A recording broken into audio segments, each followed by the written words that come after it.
গণমাধ্যমের মালিকানা ও লাইসেন্স প্রদানের প্রক্রিয়ায় অনিয়মের প্রমাণ সহ 20টি সুপারিশ প্রতিবেদন জমা দেওয়া হয়েছে প্রধান উপদেষ্টা ডক্টর মোহাম্মদ ইউনূসের কাছে।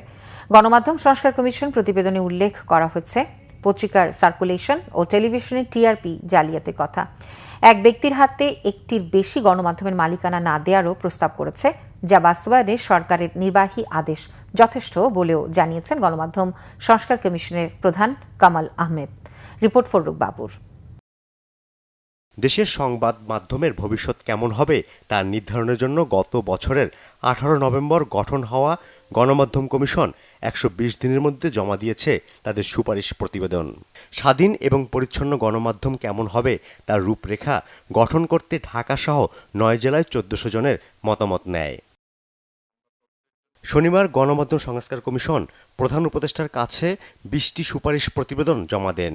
কমিশন প্রধান কামাল আহমেদের নেতৃত্বে 12 সদস্যের প্রতিনিধি দল পরে সংবাদ সম্মেলনে জানান, কালো টাকা বস্তুনিষ্ঠ গণমাধ্যম তৈরিতে বড় বাধা।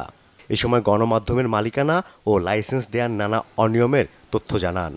পত্রিকার সার্কুলেশন এবং টেলিভিশনের টিআরপি রেটিং পয়েন্ট যেটা, এই দুইটার ক্ষেত্রেই যে ধরনের অন্যায় জালিয়াতিই বলবো, জালিয়াতি হয়, এই জালিয়াতিটা বড় ধরনের জালিয়াতি, সেটার প্রমাণ এই রিপোর্টের মধ্যে আছে। গণমাধ্যমের স্বচ্ছতা ফেরাতে পাবলিক লিমিটেড কোম্পানি করার প্রস্তাব সহ এক মালিকের অধীনে একটি সংবাদ মাধ্যম দেওয়ার সুপারিশ করা হয়েছে। মালিক কারা তাদের আমরা চিনি, কিন্তু তারা কি পদ্ধতিতে মালিক হয়েছেন আমরা জানি না। কারণ কোনো প্রকাশ্য উন্মুক্ত স্বচ্ছ প্রতিযোগিতার মধ্য দিয়ে টেলিভিশন রেডিওর লাইসেন্স দেওয়া হয় নাই। অনলাইন পোর্টালের যে নিবন্ধন দেওয়া হয়েছে সেটাও কোনো স্বচ্ছ উন্মুক্ত প্রতিযোগিতামূলক পরিস্থিতির মধ্যে দিয়ে বা পরিবেশের মধ্যে দিয়ে দেওয়া হয়নি। সম্পাদক, প্রকাশক এবং সাংবাদিকদের শিক্ষাগত যোগ্যতা, বেতন কাঠামো এবং শারীরিক ও আইনি হামলা বন্ধ সহ নানা বিষয়ে বাস্তবসম্য সংস্কার প্রস্তাবনা তুলে ধরেছে কমিশন। এখানে লিস্টের মধ্যে বলা আছে অনেক কিছুই, যেগুলো করার জন্য বেশি কিছু লাগবে না, সরকারের একটা নির্বাহী আদেশেই সেগুলো হয়ে যেতে পারবে।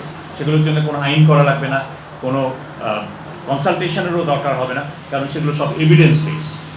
বাংলাদেশ টেলিভিশন, বেতার এবং সংবাদ সংস্থা বাসসের ভূমিকা কি হবে তারও প্রস্তাব দিয়েছে সংস্কার কমিশন। প্রত্যেকটাই তথ্যভিত্তিক। ফররুখ বাবু, বাংলা ভিশন, ঢাকা।